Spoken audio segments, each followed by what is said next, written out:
Well, the area itself is very beautiful, but there is a lot of hauntingly beautiful things about it. The fact of the matter is it was built on a lot of sorrow and heartache. And so we have the ghosts of the Civil War just kind of still hanging around with us in many ways.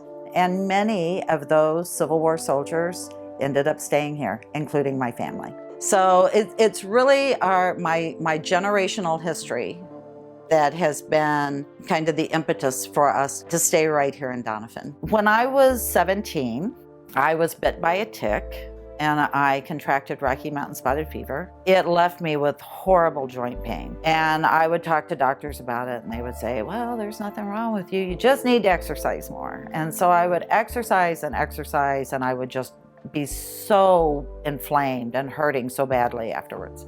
At the advice of a friend, they said, why don't you try yoga? You know, I hear it's really good for stress, it's really good for joint pain.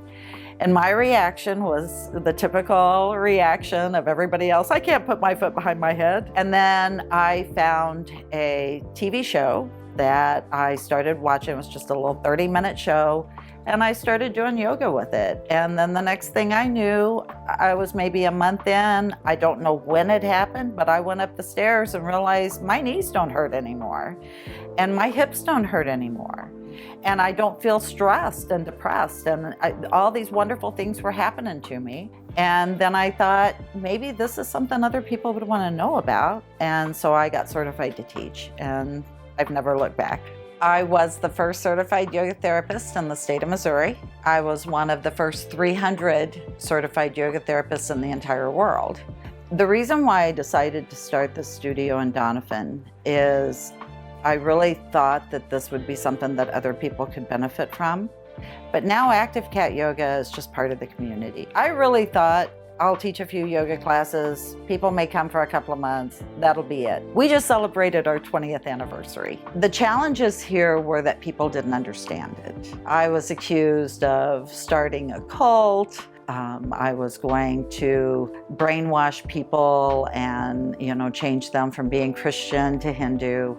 I found out through a genealogy search that my 11th great-grandparents were banished from Salem, Massachusetts in 1655 for heresy.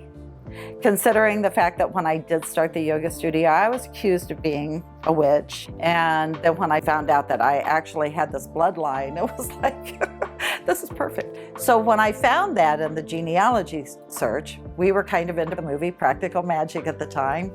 And at the end of that movie, they all jump off the house and fly. All the witches do. Well, we couldn't do that because, we can't fly.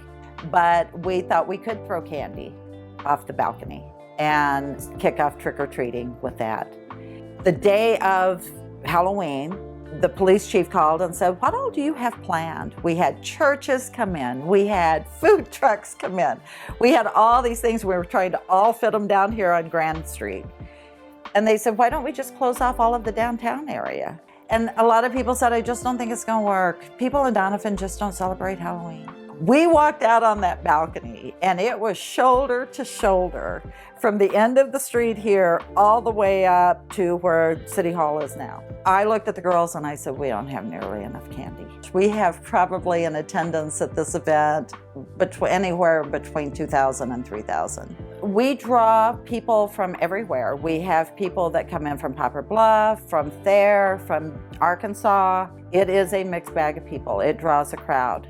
And so we were featured in a regional magazine through one of our local media that this is a place to be in Halloween.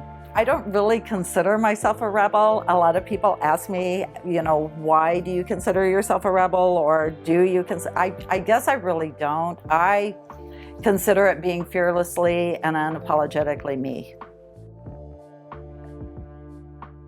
My name is Kat Robinson, and these are my Ozarks.